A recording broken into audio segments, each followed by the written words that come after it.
Imagine for a moment that you are not simply a human living one short lifetime on a small blue planet, but something far greater, an eternal being who has existed for countless ages and who will continue to exist long after this life is over. Imagine that Earth is not the beginning of your story, nor the end, but a temporary chapter. Imagine further that you chose to be here, that before you arrived in this body, in this time, you made the decision to come into this life, knowing full well how difficult it would be, how much pain and joy, suffering and triumph would be packed into the experience. Why would you do this? Why would an eternal, infinite being step into limitation, vulnerability, and struggle? And why do so many spiritual traditions suggest that those who choose Earth are deeply respected among eternal souls? The theory we will explore in this video is simple but profound. We are eternal beings. We exist beyond time and space, outside of the cycles of birth and death. We are consciousness itself, pure awareness, timeless and unbounded.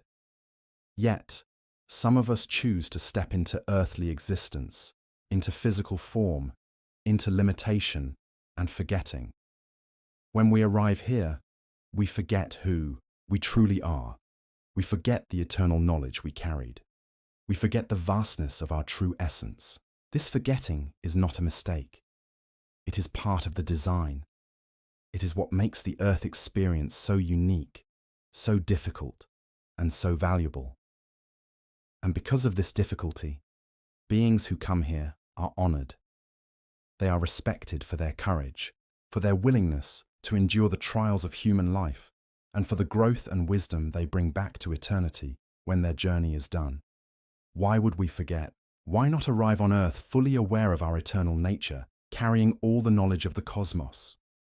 The answer lies in the very purpose of this dimension. Earth is a place of immersion, of intensity. To live here is to experience contrast in its most vivid form, joy and sorrow, love and hate, connection and isolation, abundance and scarcity. These contrasts shape the soul, refine consciousness, and expand awareness. If we arrived remembering everything, life would be too easy. It would be like reading the answers before taking the test. The forgetting creates the challenge, and the challenge creates growth. Many spiritual traditions, from Hinduism to Gnosticism to certain indigenous worldviews, contain echoes of this idea. They describe the soul as eternal, the body as temporary, and Earth as a kind of school or initiation. Some speak of samsara, the cycle of birth, death, and rebirth, as a classroom through which souls evolve.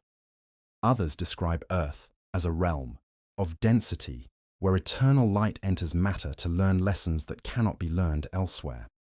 Across cultures, we see this recurring theme. Earth is difficult but valuable.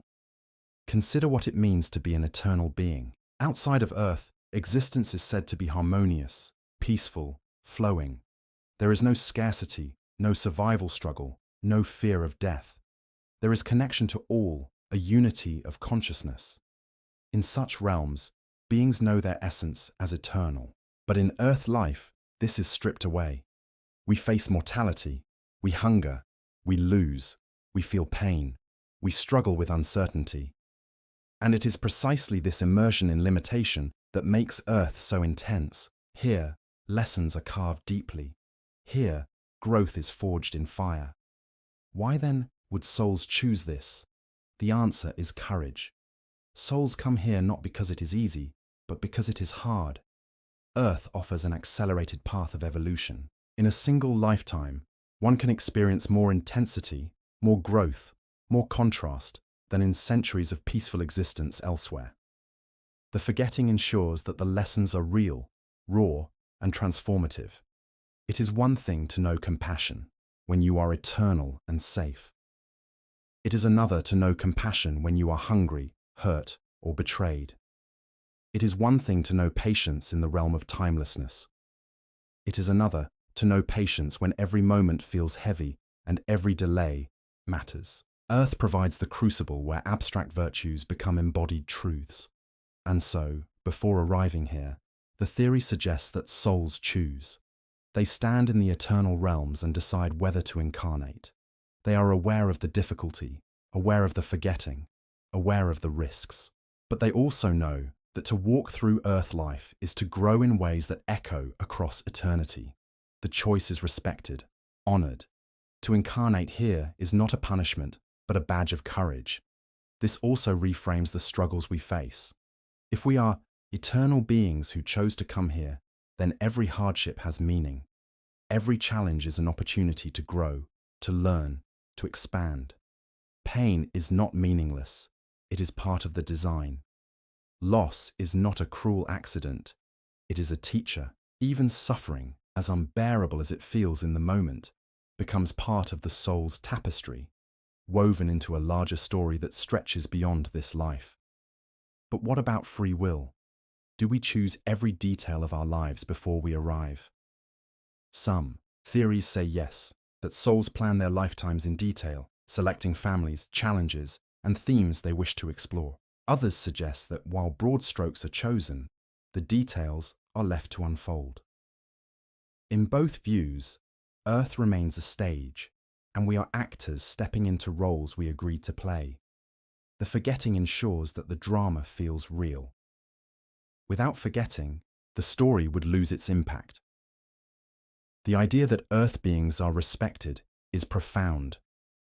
In this view, souls who remain in eternal realms look upon incarnating beings with admiration. To walk through life here, to endure its pains and joys, to stumble and rise again, is to undertake a heroic journey. Those who go through Earth life bring back wisdom that enriches all. They return with deeper compassion, richer perspective, and greater strength. They return as expanded beings, carrying the fire of their experience back into eternity. Psychologically, this theory also resonates with our need for meaning. Humans crave purpose. When we suffer, we ask, why? When we lose, we ask, what is the point? The idea that we chose this life, that we came here willingly, provides an answer. It transforms suffering into choice, hardship into honor. It allows us to see ourselves not as victims of fate, but as participants in a grand design. From another angle, this theory also explains the resilience of the human spirit. Despite unimaginable suffering, people continue to create, to love, to grow. They rise after tragedies, find meaning in pain, and extend kindness even in darkness. If we are eternal beings, then this resilience is not surprising. It is the eternal, shining through the temporary, the infinite strength of the soul showing itself even in the fragile human form. Think of the countless ways this plays out. A person loses everything, yet finds a new beginning. A community suffers disaster, yet rebuilds with unity and compassion. A child endures hardship, yet grows into a wise and empathetic adult. These are not just random events.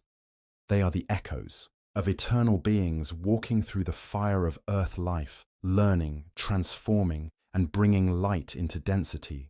Of course, some may ask, if we choose this, why don't we remember? Why is the veil of forgetting so complete? Wouldn't it help to at least remember that we are eternal? The answer is paradoxical. Remembering too much would lessen the impact of the experience. It would make it easier, but also less meaningful. Forgetting allows the lessons to be felt fully. It ensures that compassion is hard-earned, that courage is real, that love is chosen freely despite pain. The forgetting is not a flaw. It is the feature that makes Earth life powerful. This also sheds light on the idea of awakening. Many spiritual traditions describe moments of awakening when people glimpse their eternal nature. These awakenings don't remove the veil entirely, but they pierce it, giving a flash of remembrance. Such moments can change lives. They remind us that beneath the pain, beneath the struggle, we are more. They provide the strength to keep going, to endure, to grow. And what about death? If we are eternal beings, then death is not the end. It is simply the return to eternity. For those who believe in this theory, death is not to be feared, but embraced as the moment of remembering. It is the lifting of the veil, the return home. The hardships of earth are left behind, and the wisdom gained is carried forward. This perspective transforms death from terror to transition, from ending to reunion. In many near-death experiences, people report feelings of timelessness, unity, and unconditional love. They describe leaving their bodies and experiencing vast awareness. Some even report being told that their time is not yet complete, that they chose to come here, and they must finish their journey. These experiences align with the theory of eternal beings choosing Earth. They suggest that death is not the end, but the doorway back to the eternal self. It's important to recognize that this is a theory, not a proven fact. But like all profound ideas, its value lies in how it transforms perspective.